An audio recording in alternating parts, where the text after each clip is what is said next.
Hey Tubies, this is Bob Hickman. It is so good to be back with you.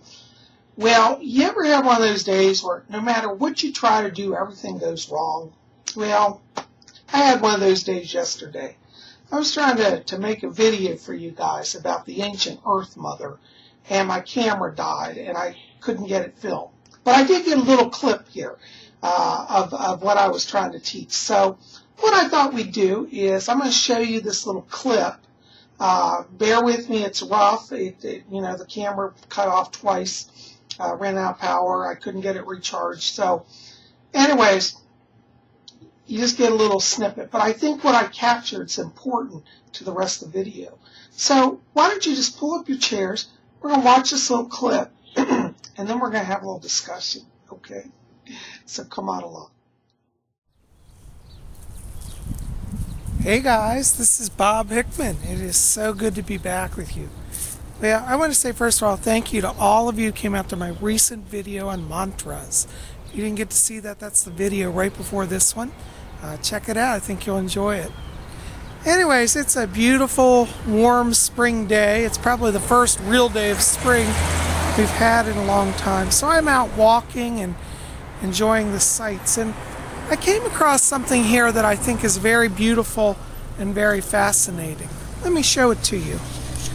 If you look here, right below me, you'll see the earth here. Now you can see this beautiful tree and its roots. But the soil here looks particularly blackish right now.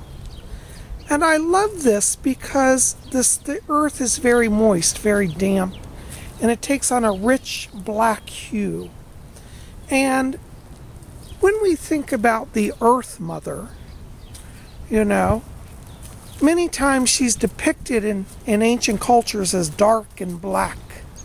And I think if we study the rich, deep black soil here, we can understand the connection. One of the ancient goddesses is the goddess Kali, and she's oftentimes depicted as black. And my camera is about out of power, so I've got to be quick. But as I was saying, the ancient Mother Kali is oftentimes depicted in a blackish hue. And I think that it really points to the idea that she is the ancient Earth Mother. And so, well, hopefully you could see what I was talking about in that clip. And I was showing you the deep, rich black soil. And, it's not often that I get to see soil of that rich blackness. And I've read about it in books, and now really seeing it, really helps you understand some of the ancient goddess traditions. One of my deities that I have followed for many years is the goddess Kali. And in fact, today I'm wearing my Kali pendant. Let me show it to you here.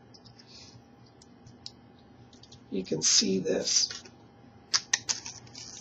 This is Mother Kali. She's dancing and she's got weapons in her hands. She's a very powerful goddess. And I learned about Kali many years ago. Before I was involved with Wicca, I used to study Buddhism and Hinduism. And it was through my Hindu friends that I learned about the mystical power of the great mother of the goddess Kali. And she's been kind of with me ever since. So when I came into Wicca and they started talking about the goddess, I thought, I know what that is. I learned about the goddess from my Hindu friends. And so Kali is one of my treasured goddesses. It's very interesting because, a lot of people in the West look at Kali and they're like revolted. They're like, why would anybody want to honor something so strange and, hostile and destructive looking? But the truth is, Kali is the mystery of the universe. She is fierce and destructive, yet gentle and mothering. The face of Kali is only feared by evil people. For those who love the mother, she is a great protector. And so I love the image of Mother Kali. And when I was out looking at the soil, it made me get in touch with that energy of the Earth Mother. And Kali is very much an Earth Mother.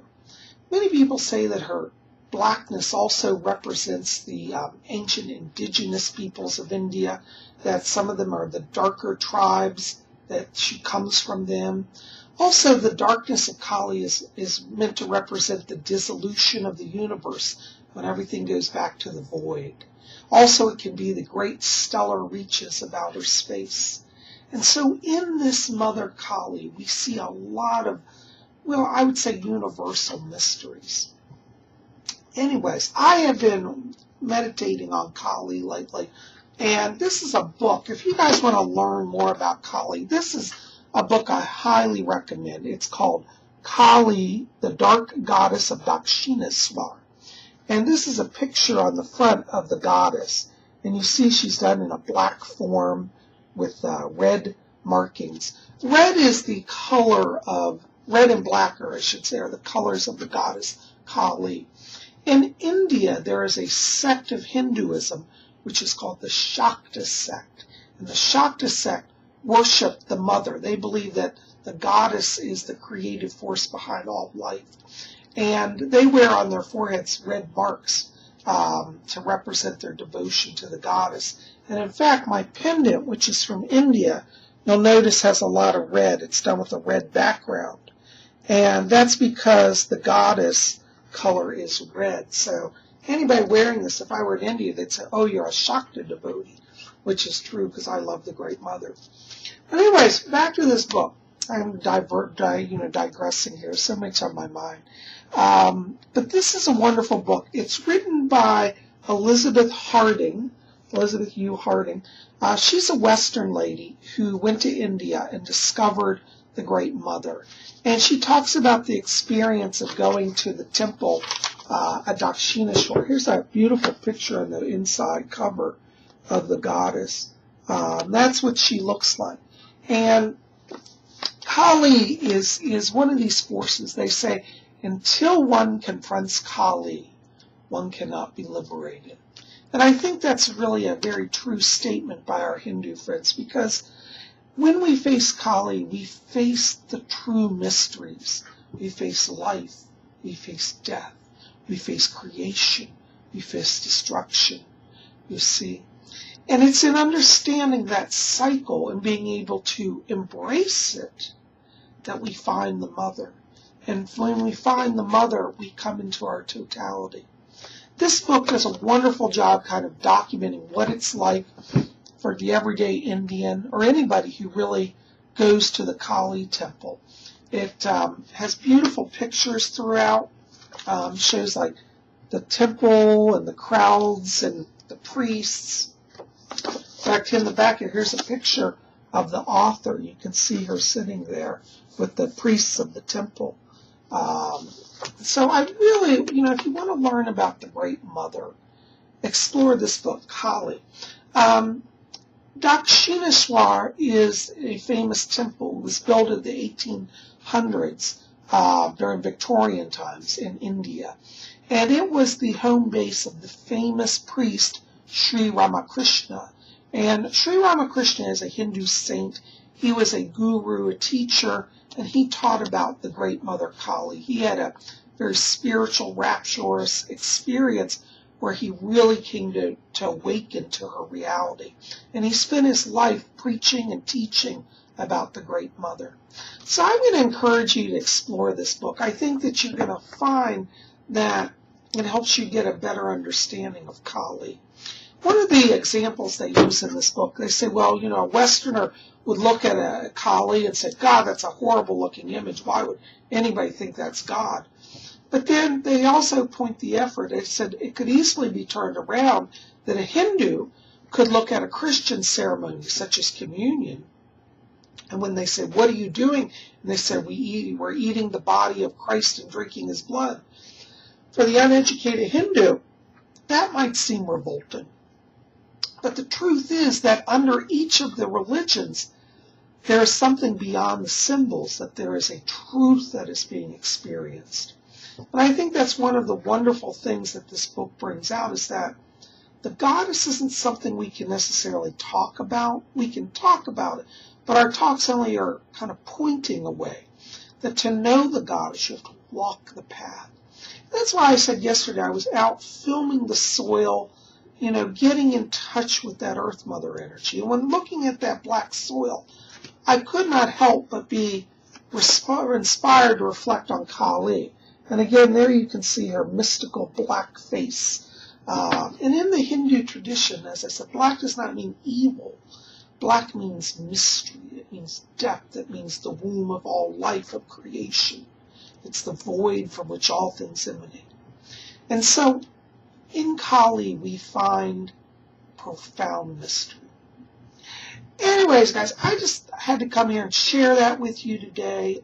We're probably going to do some more videos about Kali. I'm working on building a Kali altar, which I'm going to film and show you guys. Because I've been meditating on her a lot lately, and I thought I need to really kind of, do more work with Mother Kali.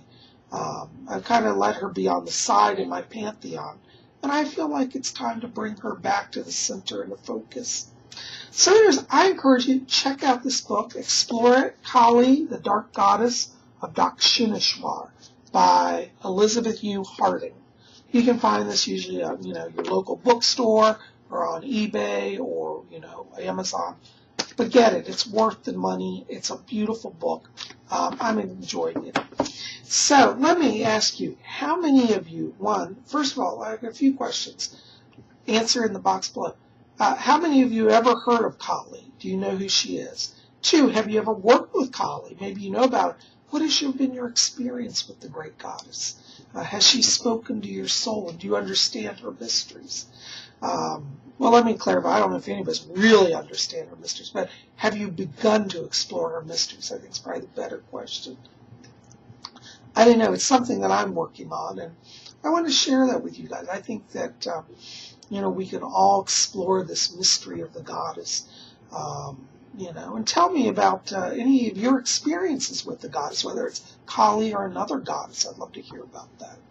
So comments in the box below. Give me thumbs up, and let's have a discussion. Thanks for being here, guys. Blessings to you. Keep it here. We got more coming this week.